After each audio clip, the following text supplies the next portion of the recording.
but you look at success because it leaves clues. Like, look at what, like, I look at, for example, I was looking at somebody I look up to, like a role model of mine's Instagram account. And I'm seeing, how do they market themselves? How do they portray themselves? They're not trying to get sales every single post. They're just posting themselves. They have a personal brand.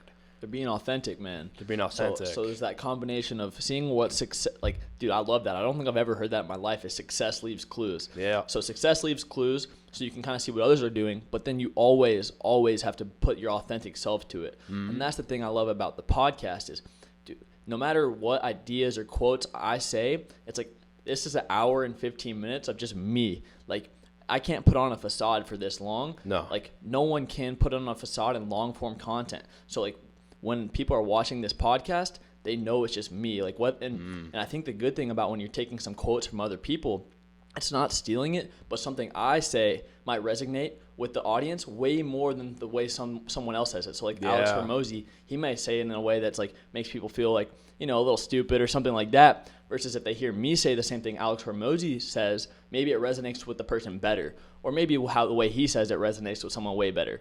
So that's where it's like, you know, maybe repurposing content and applying your authentic self is always the key. Yeah. Absolutely. Yeah, can't be afraid to be yourself, man. Like, the more you show yourself, for someone that's trying to make it with social media involved, we talk about this too. The kind of content that will resonate with people is just you being you, talking to the camera. TikTok lives, dude, craziness. They're awesome. Like, it's like long form. It's just like this. It's 100%. You have to be yourself. Yeah. I think some people do kind of not get away, but they can put on a facade for so long. Yeah. Like, have you seen that Zacharific guy?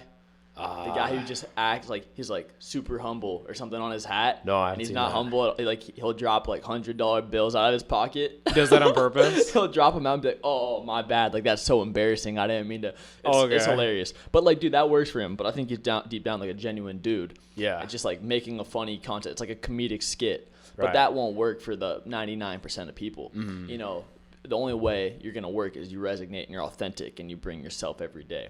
100%. And so that kind of leads me into the next topic. So you're someone who I've talked to a lot that says on a good day, you can get into deep work for about 7 to 8 hours. How have you been able to do that, especially from a young age when the average person starts out only being able to do 1 hour of deep work a day and can usually work up to about 3 or 4 hours of deep work a day? But that's usually the cap. So how have you been able to surpass that? Okay, great question. All right, so everything starts with how you wake up, right? The first hour of my day is crucial. Really, like, it's not perfect, right? Not every morning's like this, but just what works for me. I wake up, immediately take a cold shower, immediately, right? Get up, do that. I wash my face, and then I'll put my contacts in, do my bed, make my bed, and I'll immediately meditate. I meditate.